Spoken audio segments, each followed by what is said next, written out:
that. There we go. Hey, my Legion, how y'all doing today? I'm here today with a shark movie review, and this is the movie that just premiered on almost said Netflix, on Sci-Fi Channel's Empire of the Sharks. Another movie from the Asylum, the same people that brought you the wild and crazy Sharknado movies.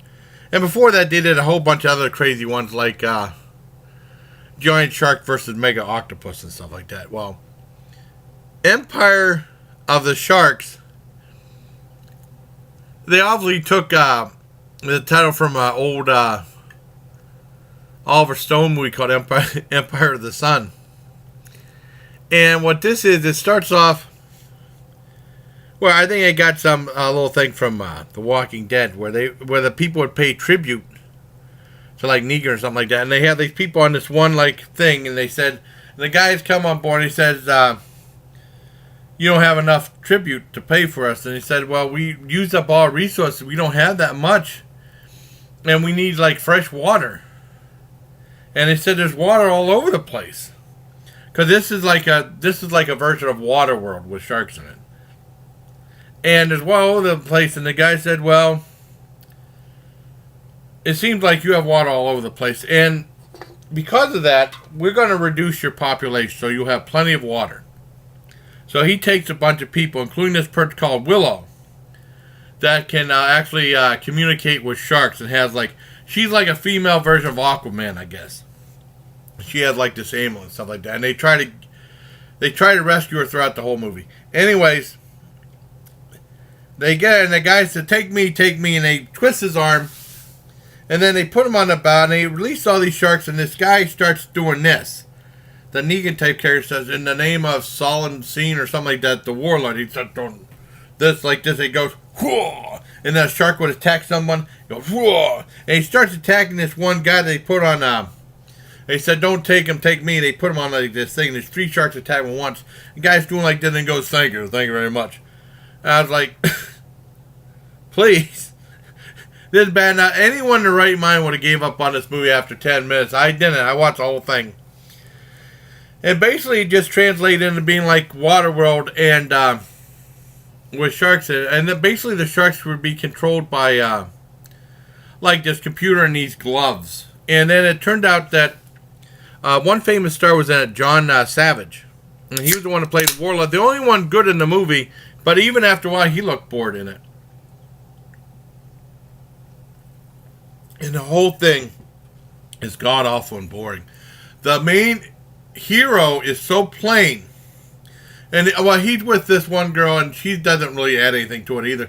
But he's so plain. He can't even fight. He can't do anything. He's just kind of a whiner. And he's terrible.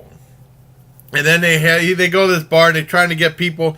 And everyone talks all real macho. It's like, "Well, I'm glad you guys made it. If you go fight the warlord, maybe sometime I might help you guys. And all this stuff. Just stay safe, or then don't go calling to me." And then, look, it was so bad. And they get like these mercenaries, this girl that can keep her breath underwater for so long, and they don't even do anything with that.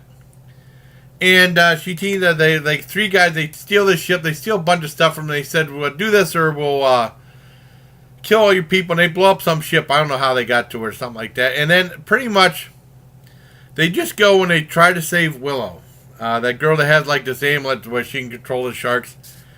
And basically, it's just so boring. After a while, towards the end there's some climactic thing. It's just people doing this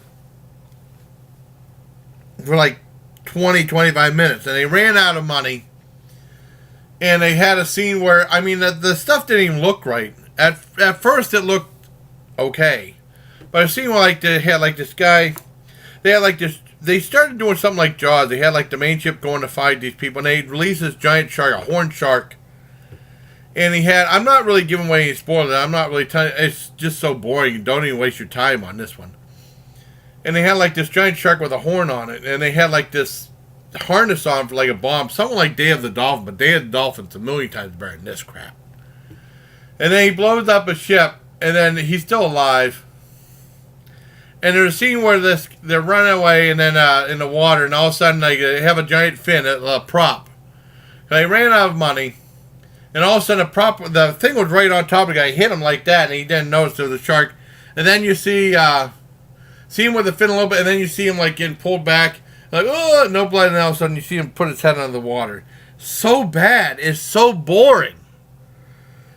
I like John Savage. I'd rather see him in Lucio Fulci's Door to Silence again from '91. At least he had some motivation. That was a better film, not the greatest Fulci film in the world, but this was awful. But premiered on Sci-Fi. I wanted to thank Tony Town for doing the thumbnail. And then on this thumbnail, I had a picture for me in the class reunion. I was talking to Lisa Henning. And it had the photo of me in that photo. Her stunned look on there was priceless for this movie. You know, she doesn't do a review on it. But it would be cool if she did. It's perfect for the thumbnail, too, along with me. Terrible movie. Now, I liked... when Waterworld came out, I liked Waterworld. Now, that was back in 95, 96. That was back when Kevin Costner was kind of on the outs. Kind of, because he did that Waterworld, a mega $1 million movie that flopped real bad. I saw it at the DeVille Cinema, and then I was in a situation where I saw it a second time. And I actually really liked Waterworld. The only thing I didn't like was when Kevin Costner, this little girl, he got mad at the little girl, and he picked her up and he started shaking her, and he threw her overboard for her to drown and stuff like that. I hated that part. Aside from that, I really liked the movie. And then he did The Postman, which I remember seeing on HBO. 2.5 hours long, is very bland. The only thing good about that was Tom Petty had a cameo in it. But Empire of the Sharks is awful.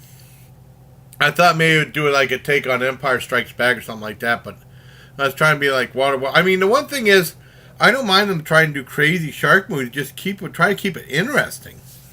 The characters are so boring, and I mean, like I said, even John Savage, the most interesting person there looked bored in it. And they had like this henchman that kind of looked like a skinny version of Alan Rickman. May rest in peace. He tried to bring some life in, but he was boring too. He was barely in it. But I mean, there was like a knife fight, and that guy couldn't. It was just so badly done. The guy couldn't fight at all. The hero of the film. It was just a terrible movie. I give this. Wow.